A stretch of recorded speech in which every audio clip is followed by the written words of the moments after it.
Hi guys, good morning. And today is Thursday and ako ko sa office guys. Sobrang aga. Mga 7:45 nandito na ako sa office kasi hinatid ko si Caleb. Hinatid namin ni Papa Mark. So si Mark ay nag-absent today kasi na-arrange niya yung bahay tapos pinapack niya yung mga kailangan naming dalhin kasi maglilipat bahay tayo guys. Baka bukas or sa Saturday. Yung nakatoka sa pagliligpit, pagpapak ng mga gamit. Tas, kung kaya sa oras today, magbubuk ako ng Maxim para, para ma-transfer yung mga gamit namin. Lilipatan namin guys is mga 3 minutes away lang naman sa bahay namin ngayon. Malapit lang siya. Yeah, malapit lang siya. Lumipat kami kasi need na talaga namin i-park ng maayos si Basha. Ay, sobrang init, tas ulan, init-ulan yung nararanasan niya ba. So, kawawa naman yung sasakyan. Down payment na ako nung Monday. Tas, ano siya, 2 bedrooms with parking and then overlooking yung view niya, guys. Papakita ko sa inyo pag na-arrange na talaga doon, pag okay na lahat.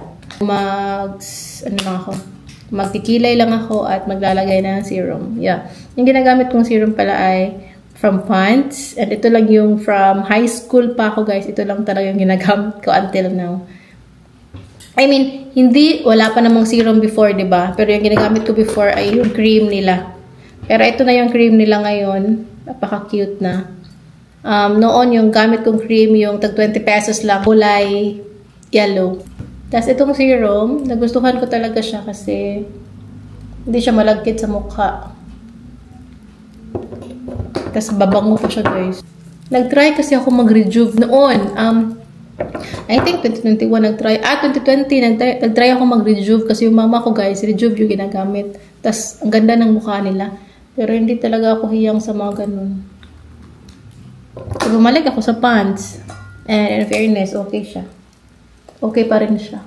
Sana matapos ni Mark yung papapak ng mga gamit kasi madami din yun. Kailangan kasi isa-isahin kasi yung drawer or yung cabinet, hindi mo pwedeng dalhin baka. Hindi mo pwedeng dalhin na buo. Kasi sisira talaga yun guys. So, papatuyuin ko lang siya. Tapos pag natuyo na siya, pwede na natin siyang lagyan ng cream. Nung nag-try akong mag-rejuve guys, after talaga, nung huminto ako, lumabas lahat ng pimples ko and nagka-breakout ako. Maliit lang yung ilalagay natin.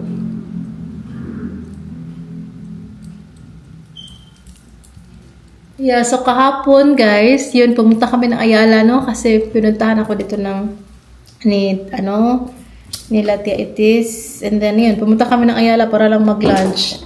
Sarap ako sa pagkain ko guys. Tas yung coffee nila. Kilay lang ako So, last vlog pala natin guys, yung recognition day nila Bliss at Caleb. So, sobrang happy namin guys kasi nasali pa rin sila sa honor roll kahit transferee sila.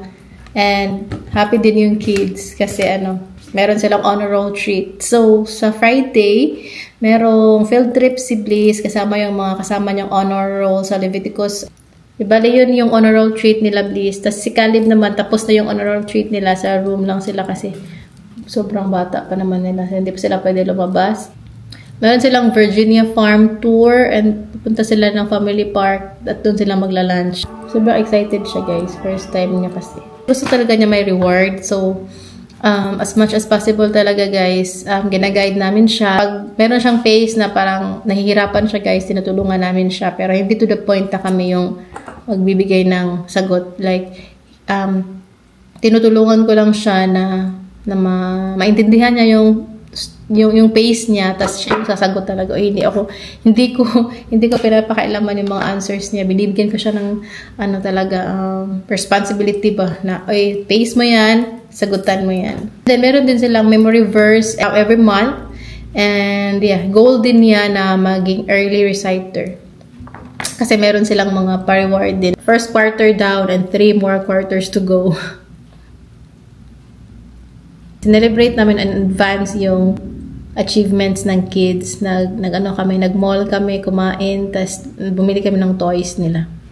So yun, happy naman sila. And good thing kay Caleb guys, sobrang appreciative na bata. For example, ito yung gusto niya. itong toy na to yung gusto niya. Tapos sinabihan ko siya na hindi natin yan afford.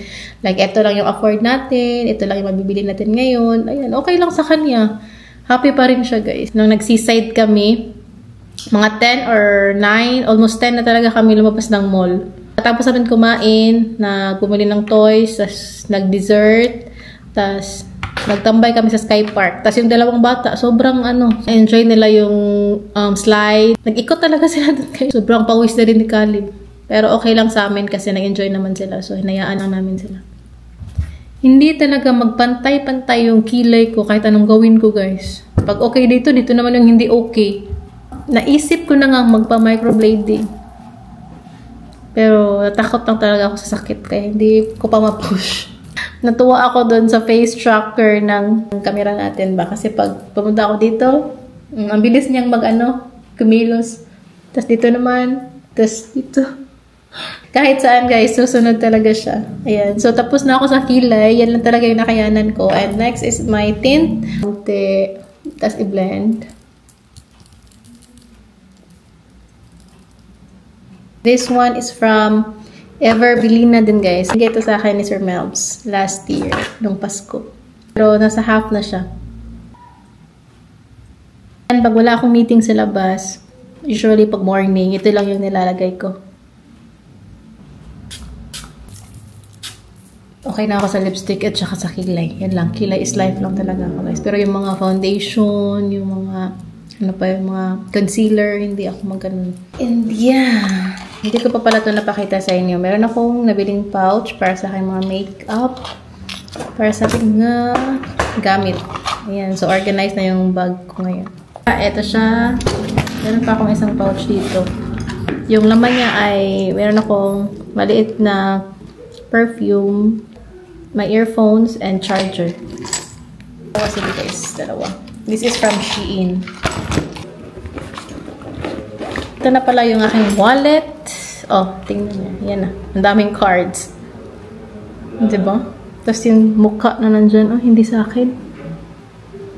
Cute niya.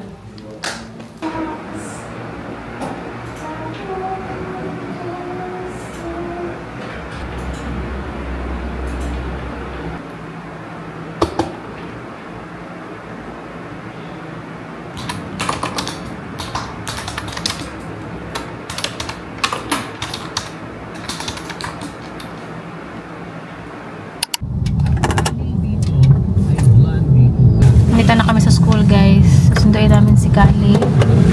Tapos si Zaya ay 6:30 pa yung 6:30 pa matatapos yung volleyball training niya. Pero subukan natin siyang kunin para hindi na tayo pabalik-balik. Yes, Kalib! Ano pa?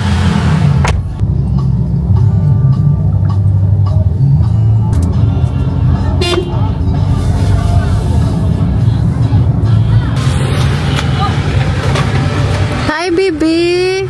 Why very sweat? Yeah. Sobrang basa. Never bag on a friend. Who? Ate, basa kayo buko-buko, te? Basa kayo buko-buko? Na kayo very basa. No, I run fast. You run fast. Okay, let's go. Let's eat, okay? I'm very hungry. And me too. Let's pray.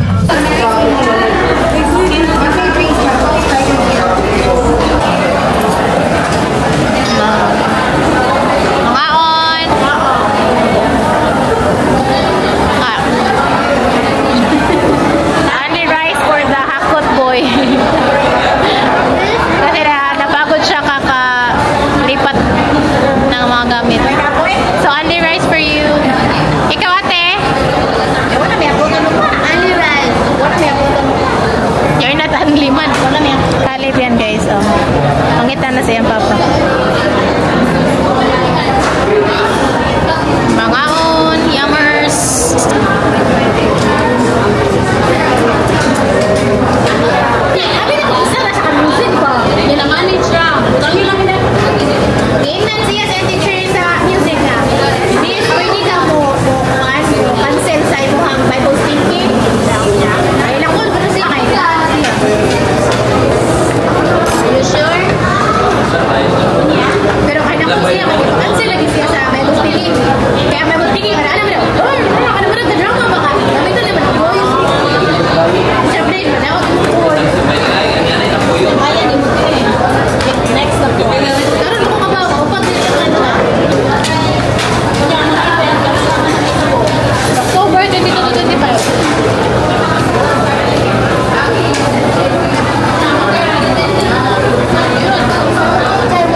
Tiyapangan?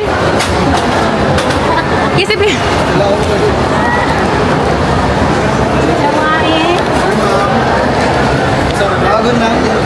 Food trip yarn.